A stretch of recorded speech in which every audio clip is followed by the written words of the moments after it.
So the summer before my 8th grade year, which would have been 1991, my band director took a group of students to a drum corps international show. And one of the groups that was performing was doing the music of the Pat Metheny Group. And I'd never heard of that band at the time. And on the way to the event, my band director played some of their music so we could know what we were in store for. It was the first time I ever heard the album Still Life Talking, and it just stopped me in my tracks, specifically the drumming on it. And that experience just led me down a path of listening to this guy that I'm getting to speak with today in whatever configuration he was playing in. And to me, I think he's probably one of the most diverse drummers that's ever sat behind a drum kit. He's a 7-time Grammy Award winner with the Pat Metheny Group, and he's played with everyone from Larry Coryell to Kurt Elling, Howard Levy, and his own projects like the Paul Wertico Trio. And he's also a very well-respected educator and clinician. Served on the faculty at Northwestern and is now at Roosevelt University in Chicago. As I was looking through his list of former students, it's a pretty impressive list, including my son's professor at LSU, Dr. Brett Dietz. So it's an honor to welcome Paul Wertico to the podcast. Hey, Paul, how are you? Good, Brad. Thanks for having me. Yeah, absolutely. Thanks for being here today, man. It's a real honor to sit and have a conversation with you. I heard in an interview with you that your mom encouraged you to take up an instrument, but said, don't play the drums. Yeah. That's really funny to me. At some point, did she come around to that? Well, it was just one of those things where, we moved to Cary, Illinois, and just about to enter the 6th grade. And, I always played on the desk and stuff, listening to AM radio. So I always loved the drums for whatever reason. And when we moved to Cary, I wasn't in any band. And so she wanted me to join the school band and take up an instrument, which was great. And I wanted to take up the drums, and that's what I ended up doing. The same thing happened for me. I was about the same age and started playing. And when my son started playing percussion, I actually picked up the phone and called my mom and said, I want to just apologize for all of the hell that I probably put you through as a child, banging on things around the house. What was it about the drums that pulled you in? I have no idea. I really don't. Like so much things in life, you just follow your muse and you have no idea why you are what you are. You find out certain things later on about that there might have been an attraction to this or that, or the kind of food you like, but in general, I was always into trains. So the rhythm of the train, the direction, but this was all happening. Say the Beatles had come out, say the mid to late 60s. And I'm talking about like 1966, moving to Cary around that time. So it wasn't that I was in love with Ringo or the drums or anything, but there was just something about maybe the physicality of it, the movement. I was always pretty physical. I was always been coordinated and things. But it just in general, I guess if you don't play an instrument and you're listening to AM radio at your desk doing your homework, if you don't play an instrument, you can't just break out a trumpet or you can't just break out a clarinet. Right. So basically you have pencils that you can start bouncing on the table, and then you might get inspired, which I always did. You get some cans or some canisters, and the next thing you know, you're kind of playing faux drum sets. So I guess it was just a natural thing that luckily worked out. Did you start, because I will say, and you probably heard this a lot over the years, but you have some of the most beautiful and just flowing technique of anyone, man. It's a pleasure to watch you play because you seem so relaxed when you play. Did you gravitate towards traditional grip from the beginning? Were you a matched grip player? What was the evolution of that? That's a great question. Thank you for the compliment. So when I did join the grade school band, my band director, Vern Pade, was a saxophone player. So he, as a grade school band director, you have to know all the instruments. So he showed me the drumsticks. And back then, everybody was playing traditional because that's just the way it was. And it's funny because once I got into like 7th and 8th grade, I remember being in the choir room one time and everyone was laughing at Ringo because he was playing matched grip. But a lot of the British drummers did play matched grip. Mm-hmm. So I actually played both evenly. But what's really funny about this is that I remember, okay, so I take these lessons, I get a drumstick and I get a pad, and I start learning music. And I remember to the day when all of a sudden I just could do a roll. I was just sitting there, and all of a sudden the mechanics just sort of happened. Now, what I practiced on when I got home was just pillows. So everything, so I didn't have a drum instructor. And in fact, later on, when I finally got a drum set as a graduation present from eighth grade, I asked my mom if I could take drum lessons, and she said, no, just do what you're doing. So my technique was all just self-taught, and it just came from just playing the pillows.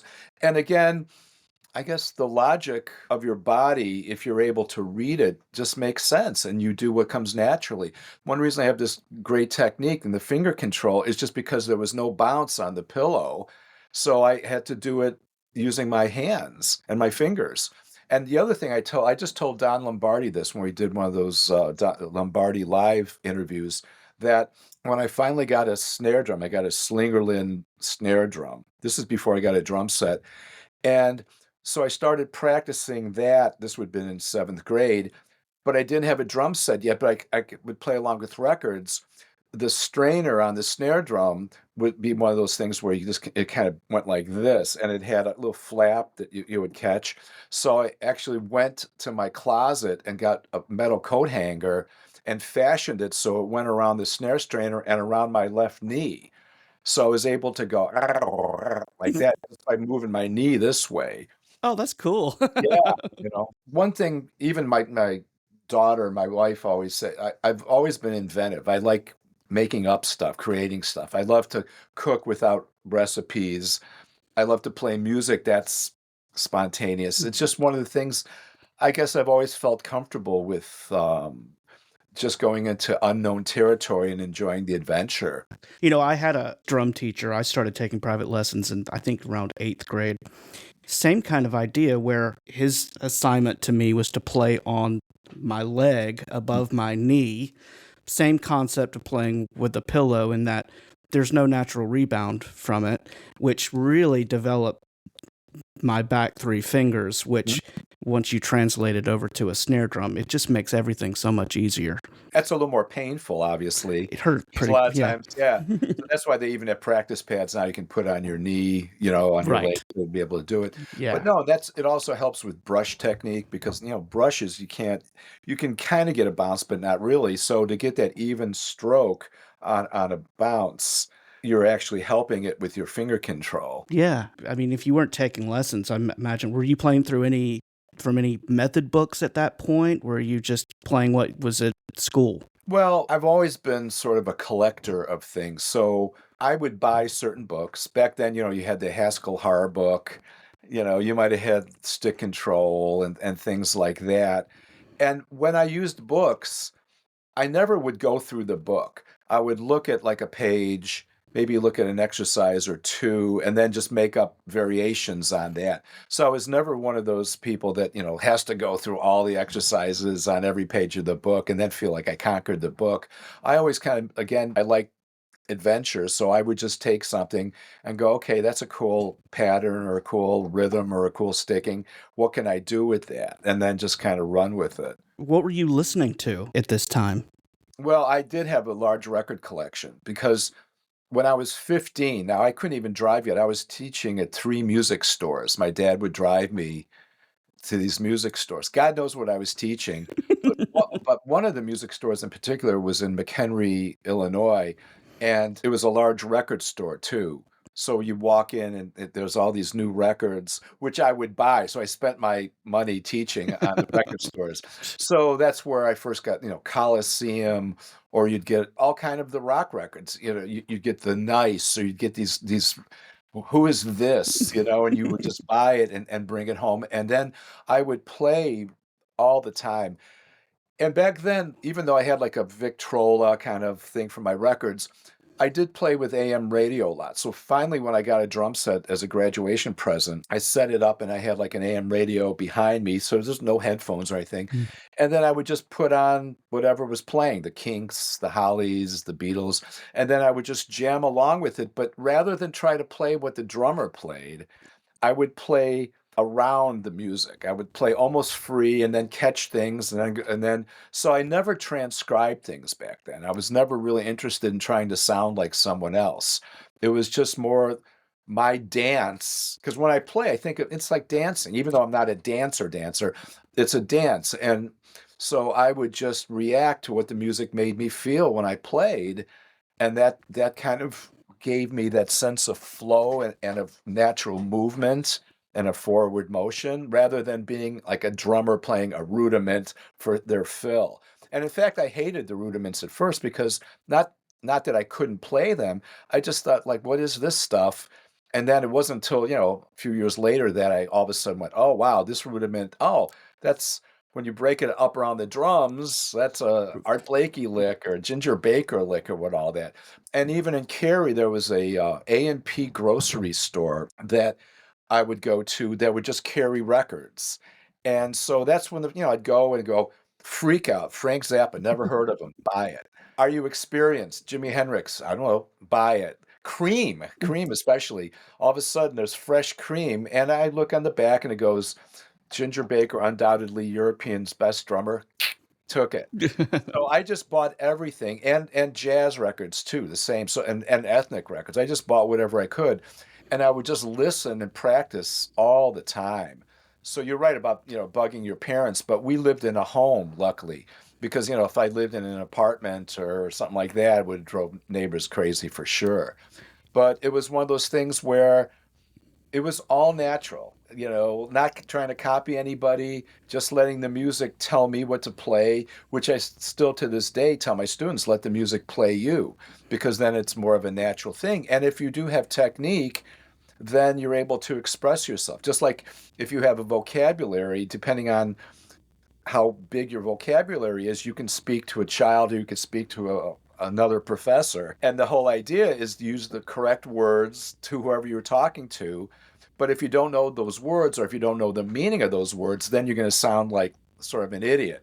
So the idea is to really work up your technique so that you can express yourself for what you're feeling and hearing and thinking about, and then just do it naturally. So it's just like talking. I feel like I'm a sum of every record that I've ever listened to, and pulling a little bit. And again, like you're saying, not trying to copy them, but just trying to understand the flavor of what they're doing and then adapt it to, to who I am. I've noticed that behind the kit, it does, visually seem like you're dancing, and that it's not an elbow down motion or even a shoulder down motion. It's everything is mobile while you're playing. Yeah, and some people might frown on that because some people say economy of motion to save energy, but for me that's more liberating because I'm not tiring. I mean, you can see me play like a 3-hour set. I don't sweat one bead. I'm not out of breath. It's totally effortless for me. And I like the motion of that because that's what I'm feeling. I'm feeling this. I'm not just feeling a note like this. I was, just teaching some drummers about reading.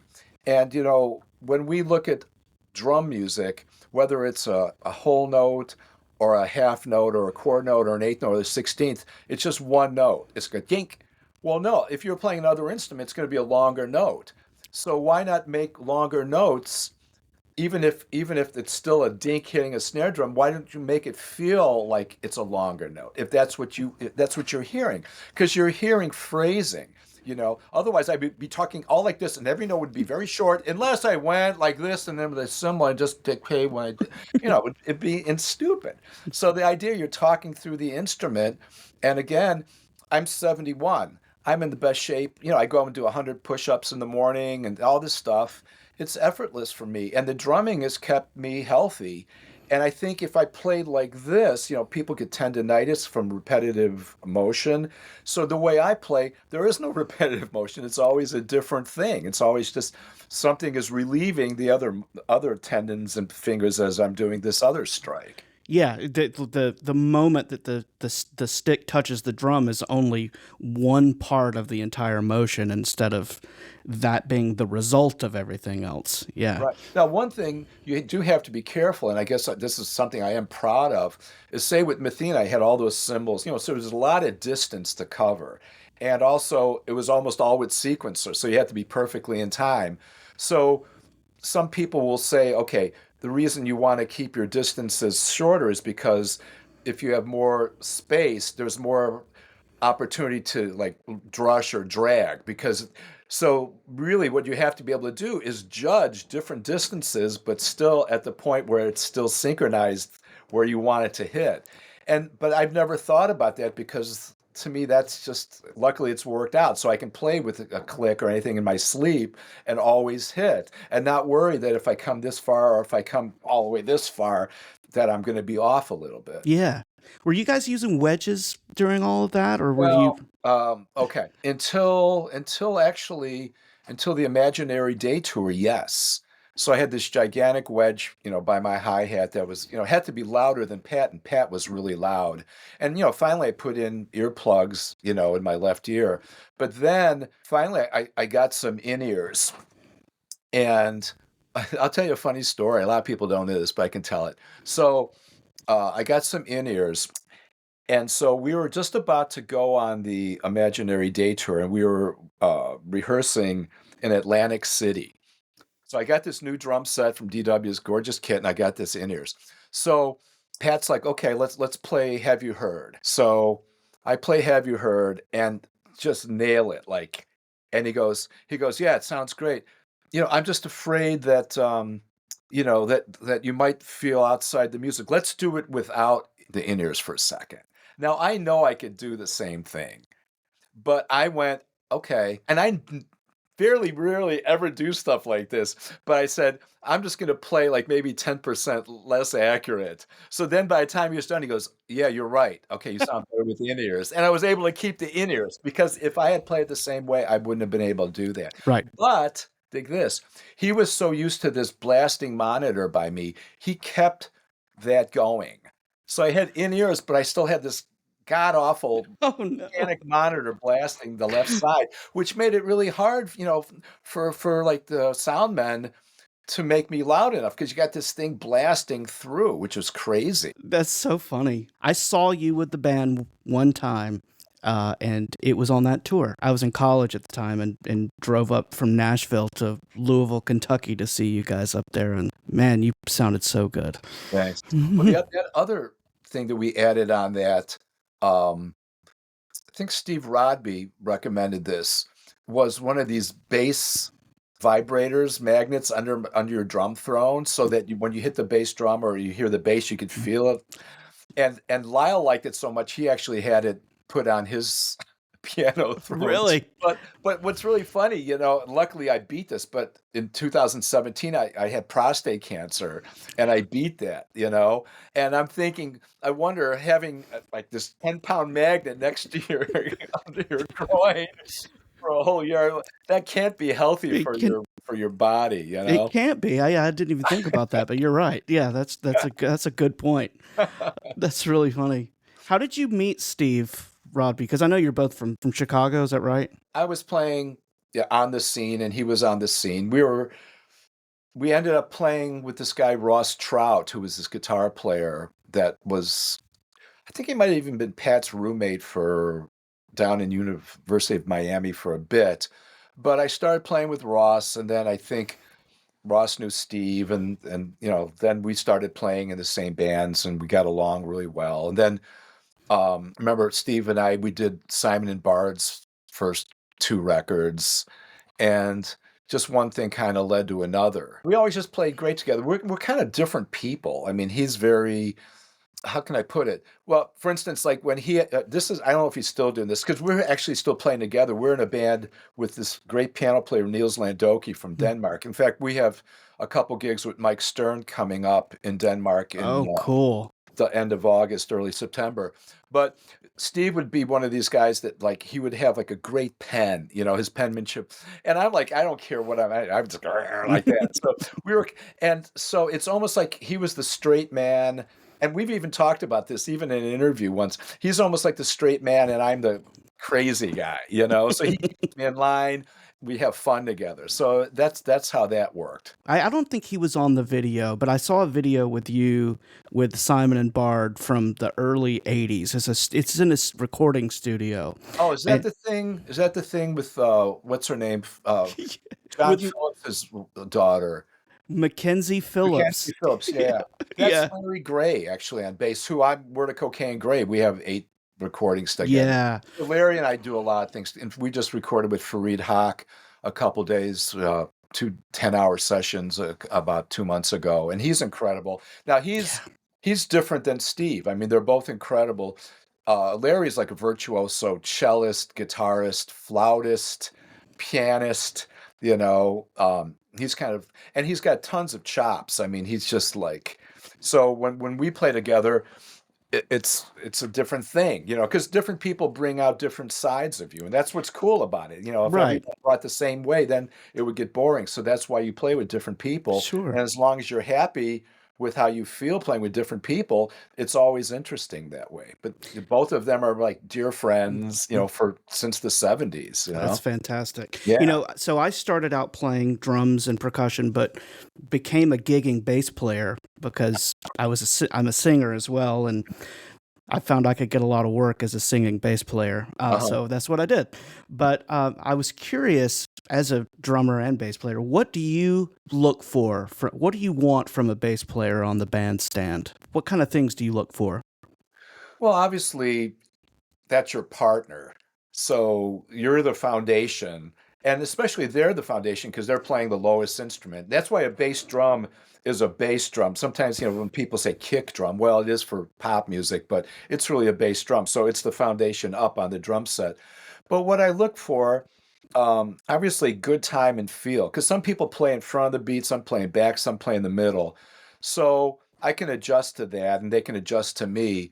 And it depends on the music because I've been lucky enough to play with the greatest bass players in the world, and each of them kind of brings out different things in you. So, you know, some people, if they're really precise, they might, and the music needs precision. It's almost easier to play precise with them as opposed to trying to play music that's got to be precise, but someone that's looser, because then you might play loose, and then it might be a little too loose, you know. Right. Um, so and just the fact that, you know, if they play more notes, then I'm going to play maybe less notes because, you know, in a sonic landscape, there's only 100% that can be filled. Like if you think of a painting or something, a blank canvas, there's only 100% that can be filled. So different times people share the amount of canvas that they're filling in. Mhm. So sometimes, you know, if I'm playing just like straight ahead, like, you know, the $1 million beat, I like a bass player just playing $1 million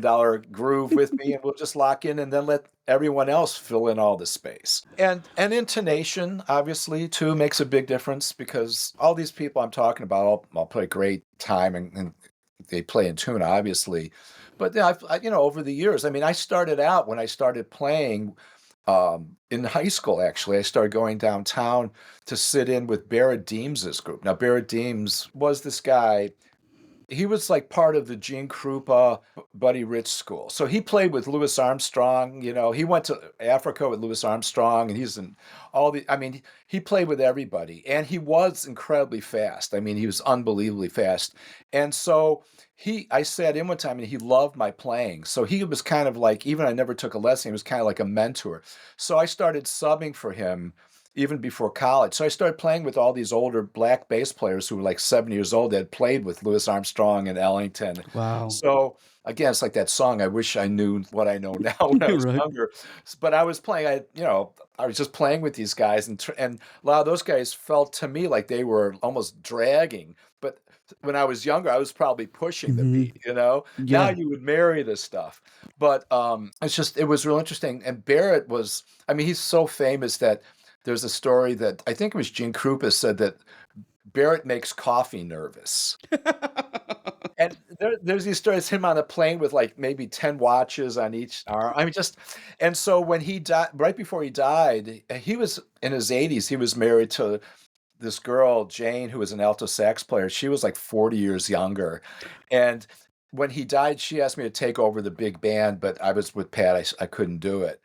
But again, I was lucky enough that I don't come from that, I don't know, I guess the educational thing where you learn jazz only in school. That's one thing good about Chicago is you can go to school here and then go jam at night, at the clubs. But I definitely came a lot from playing, all those gigs live all those times with so many different people. And by the time I met Ross Trout and Rodby and all these people, I was already playing all these nights everywhere. And everything was a different experience. You'd have a recording session or a jingle, and then you'd play a hotel lounge, and then you'd play a wedding, and then you'd play some jazz club, and then you'd play some rock club. I mean, it was so fun back then. And I always made my style that I would play things that sort of crossed over into something else. I played with this guy, Joe Daly, who was a great sax player and great educator when I was in my 20s. And in fact, when Pat first asked me to join and play with him in the 70s, I turned Pat down because I had been with Joe Daly for 2 years, and we had this big gig coming up, the Jazz Showcase, which back then was like, it's like the Village Vanguard. So I was playing with Joe one time, and I had this band Earwax Control, and I would always do this crazy stuff. Like I had this cassette deck, and I would record stuff off of television. Like I'd record Bela Lugosi and all this stuff, and then I'd split the words up, cutting the tape to have it introduce Earwax Control. So anyway, this one night with Joe Daly and Howard Levy was in the audience and stuff. We're playing Orphans on a Monday night, which we had this normal Monday night thing, and we're playing sort of modern, but sort of straight ahead jazz. I had taped a toilet paper commercial, and so I had my cassette deck next to me, and I didn't plan on doing this, but anyway, we started trading fours. And Joe plays this four, and then I play four, and then does another four, and then I decided to hit the cassette deck, and the commercial came on. It went ba da ba ba da ba ba doo da da da. Uh-oh. And the whole audience completely lost it, because how many people would do that on a jazz gig? Oh, that's great. Yeah. So again, I guess I got my reputation for not being normal.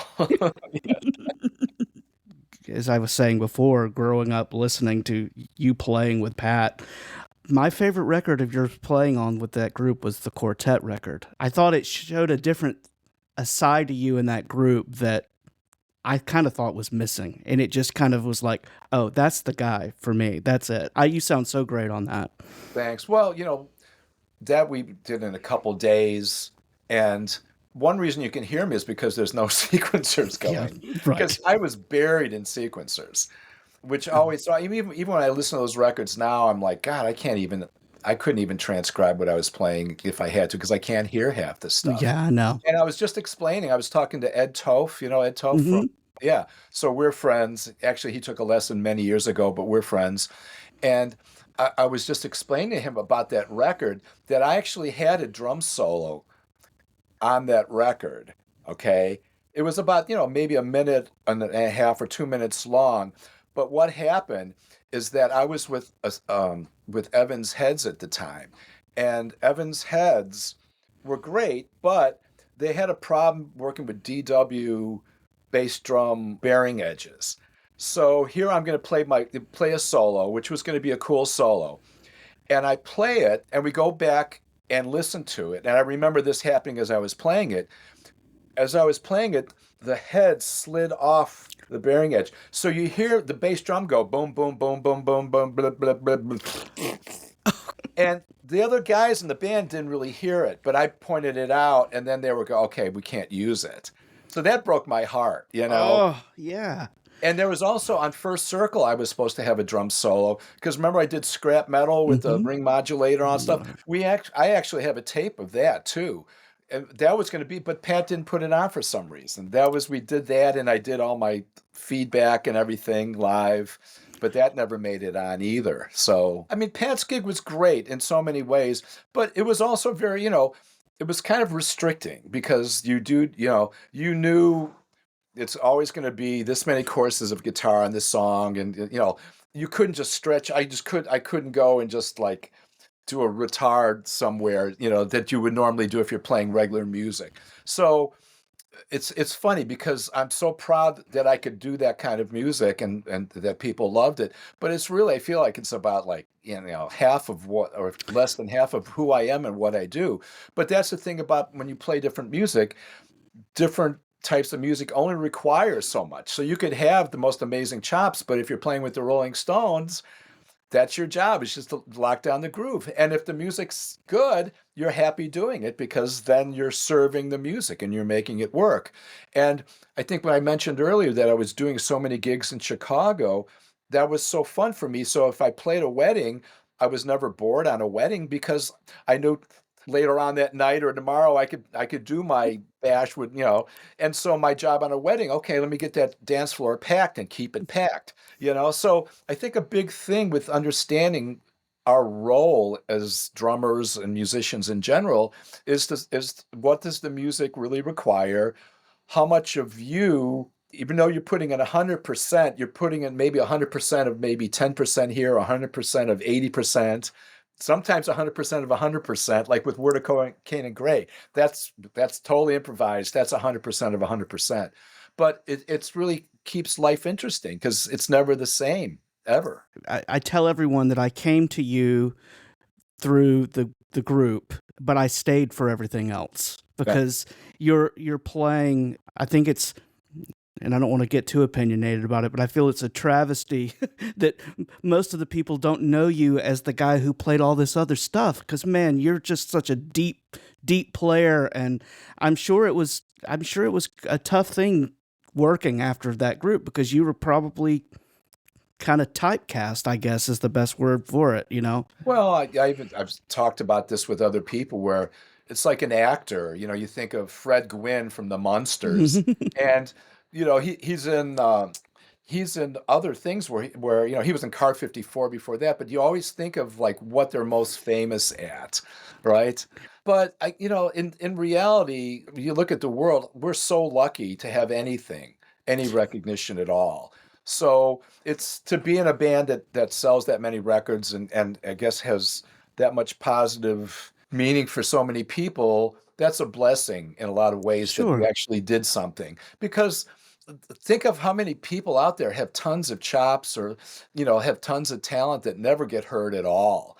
So it's really hard to complain about anything, really, especially like our lives, like say you and I, where there's people starving to death right now, or it's just, there's so many things that we've won the lottery in so many ways. And so, yeah, it's frustrating in some ways to think that people don't know that other side of me, but maybe they will. And if they don't, it was not meant to be. So, Yeah, well, to anyone listening to this, please go check out more stuff.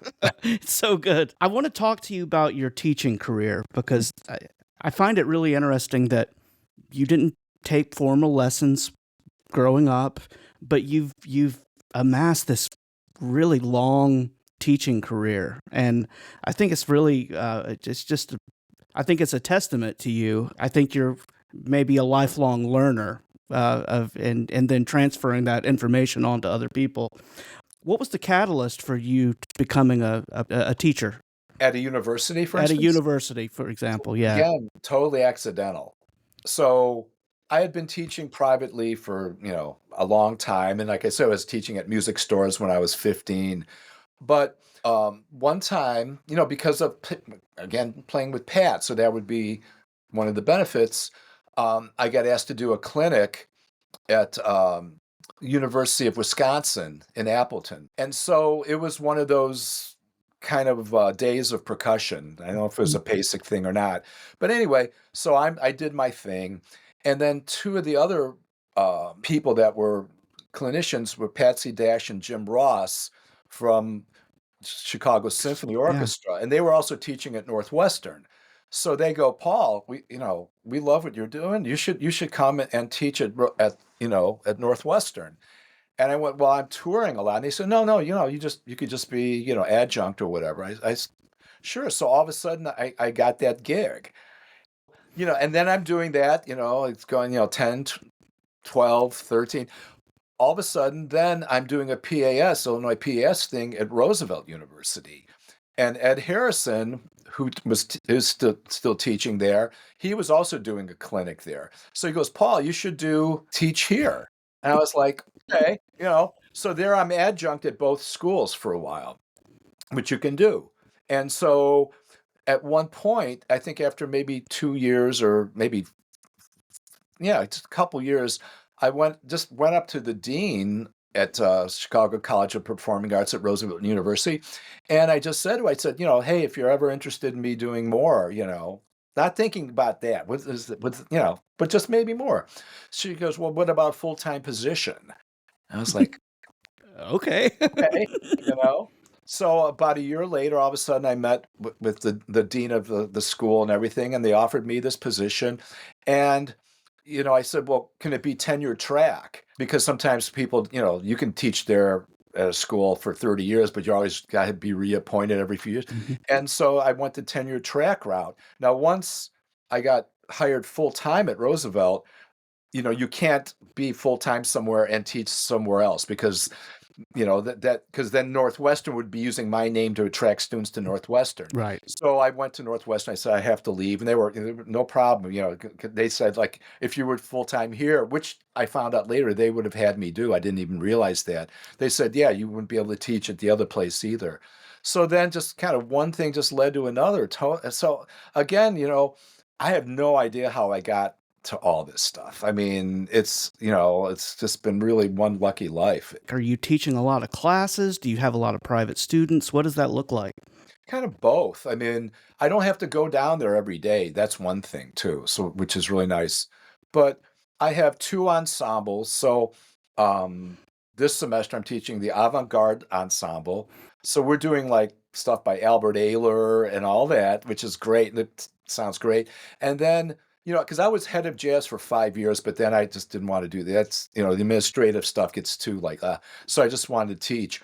Um, I came up with like a whole genre specific combo program back when I was head of jazz. Rather than beginning jazz, you'd have, an ECM combo and a hard bop combo and stuff. So I came up this year, they wanted me to teach the bebop or hard bop combo again. And I said, no, let's do a blues combo. So yesterday, for instance, we did the blues combo and the avant-garde combo rehearsals. And the blues combo, we're working on Albert King stuff and T-Bone Walker stuff, and the kids love it because one thing that those songs, Stormy Monday or Born Under a Bad Sign, kids should learn all that stuff. Absolutely. Those are standards, and a lot of jazz programs, it's only about bebop and big band. And our stuff it's much more open-ended to neo soul and everything, as well as I teach the swing combo and all that stuff. So I do that. I've got a number of students. They're all good. One student from Indonesia who is a sophomore. He's ridiculous, and he absorbs everything. I feel like he's a mini me now. It's almost like seriously, he's got incredible technique, but he does all the crazies. He'll just take something and he'll just run with it, and he knows so much about the music. So you get these certain students that even turn you on to certain things. And then I've got a couple classes. I've got an asynchronous class which I came up with called The Power of Black American Music. And then I'm teaching a Jazz Essentials 1 class, which is a jazz history class. And then I'm teaching Understanding Rhythm section. So, Oh, that's cool. Yeah. yeah.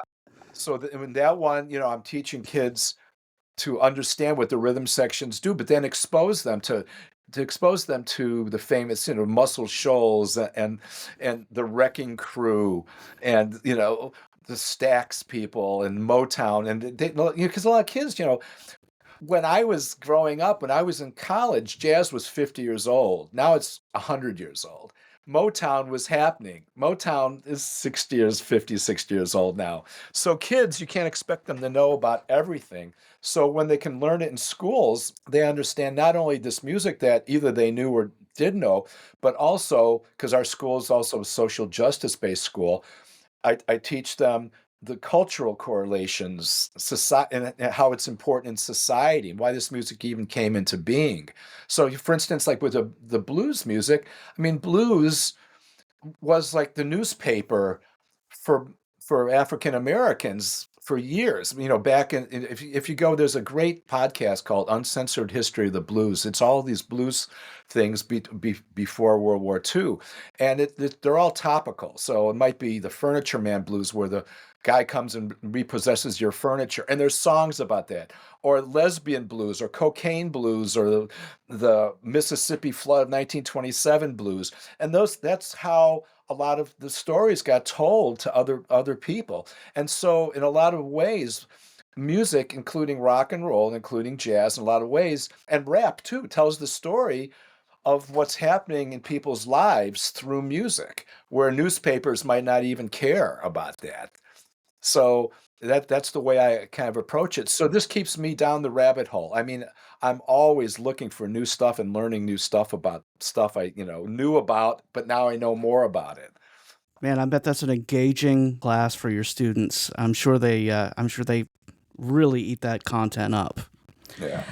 Last couple of minutes, I want to ask you about. I've taken a deep dive listening to this fairly new record of yours, the Drums Without Boundaries, Paul Wertico's Drums Without Boundaries. I love it. I think it's a beautiful recording, and your playing is outstanding. I was just curious how that project happened. Okay, here's another story. Okay, well, I have 4 bands in Italy. So I have the Paul Wertico Trio with this great piano player, uh, Fabrizio Moccata, who I just talked to today, because I think we're going to be playing in maybe New York and Buenos Aires soon. And then great bass player Gianmarco Scalia. Now Gianmarco's in like the other band. So I've got a band with John Hellowell, sax player from Supertramp. We have a quartet. And make a real long story as short as I can. What happened with Gianmarco is that a couple years ago, he did a record he wanted me to be on, called Dynamics and Meditation. And so we went and we recorded this in a day and a half, and it had a vibe player, named Mirko Penbrody, and a guitar player. So we recorded that. I helped put it together too. So long story short, all of a sudden Mirko, who's really great, he's a great improviser and classical percussionist.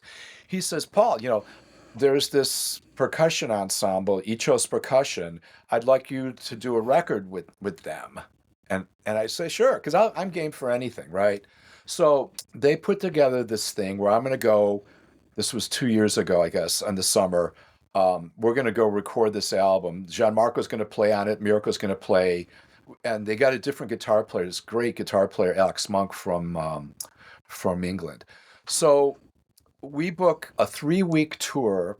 Most of it is my piano trio, because we're playing one-nighters everywhere. So I land, and the first 2 nights we do the piano trio thing in a couple different cities.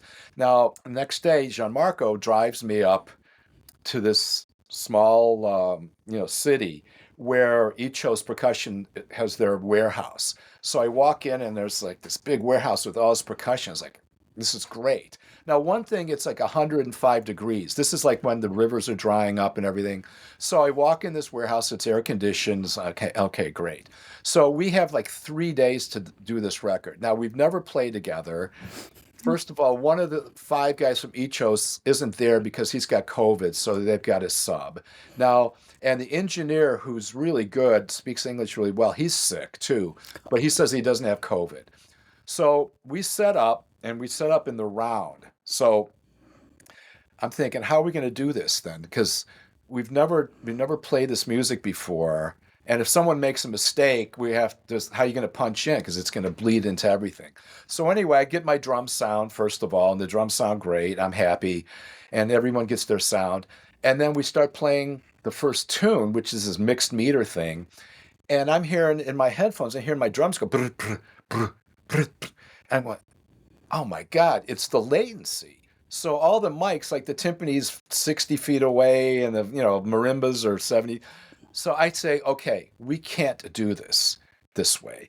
because the project is called Alchimia Project, meaning gold, and because one of the tunes is called Alchimia, and it's featuring me as a guest artist, right? So I say, this is what we're going to do. I go in my production mode because I love producing records. I say we're gonna play with click.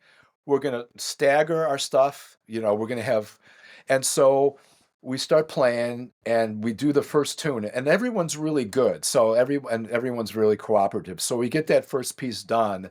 Now, the thing is, we have to end by like dinner time because the engineer, he has this thing where I guess he can only work 8 hours a day.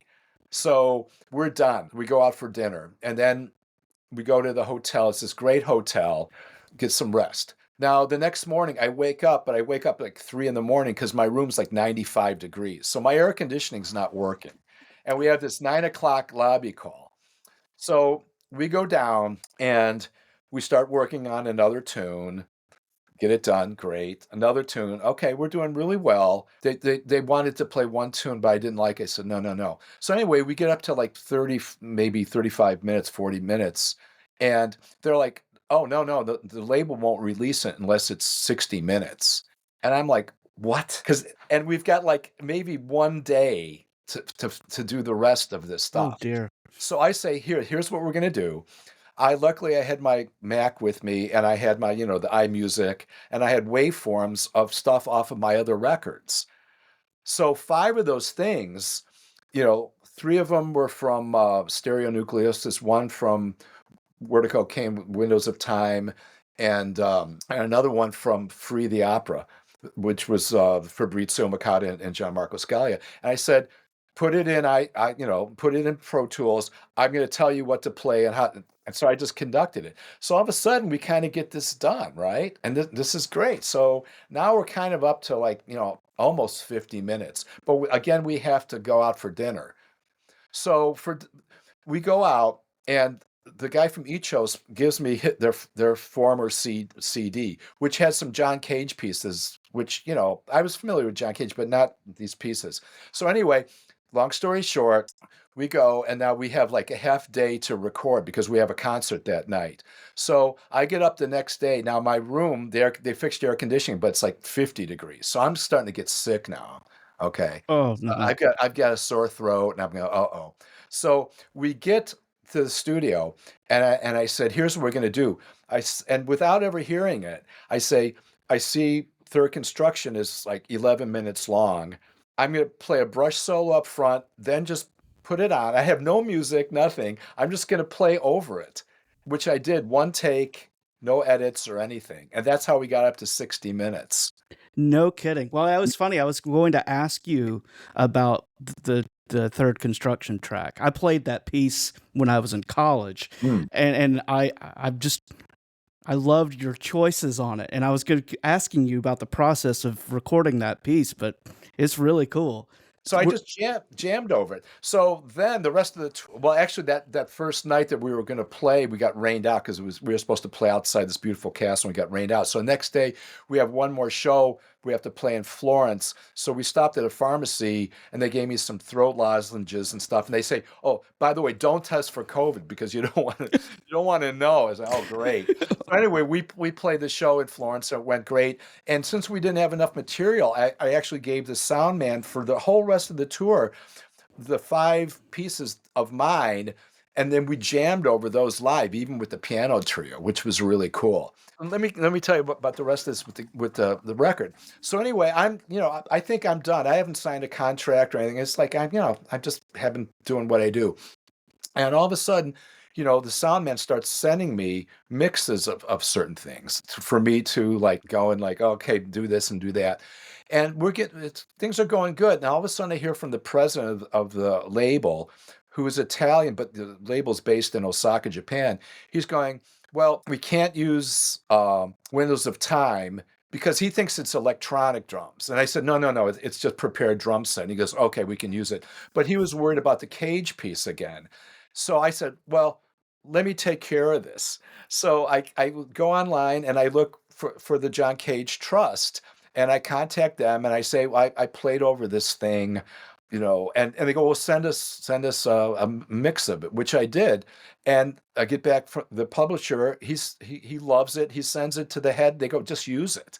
And Ed Harrison, who's, the guy I mentioned earlier, he has played that many times too. He was blown away by the whole thing. So anyway, to get back to the rest of this story on this, the label guy says, okay, we can do this, but he hates the name Alchimia Project. I say, well, okay. So he sent me like three other names, but they're like a combination of Latin and German. I mean, it's like and I said, no one's going to be able to pronounce this, let alone know what it means. He goes, okay, well, send me some other ideas. So I sent him like 30 other names, anything I could come up with. One of them was like Drums Without Boundaries, Drums Without Borders, Paul Wertico's. So all of a sudden now it comes back and it's Paul Wertico's Drums Without Boundaries. I'm like, yeah, okay, since I did put this whole thing together anyway. And then he sends me the artwork. Now there's three different covers that I had to choose from. And this one was just the one. It's so beautiful. And then he sends me he asks for any other information on who played on it and all this stuff. So I do all that work. And then he sends me the artwork with the graphics and everything. Now, the one problem is that John Mulder, my guitar player, it left out the R. It said John Mulder. So I said, okay, you have to fix this because on Ichos's previous record, they had two typos on there. They had third constructio, they left out the N, and first construction or something.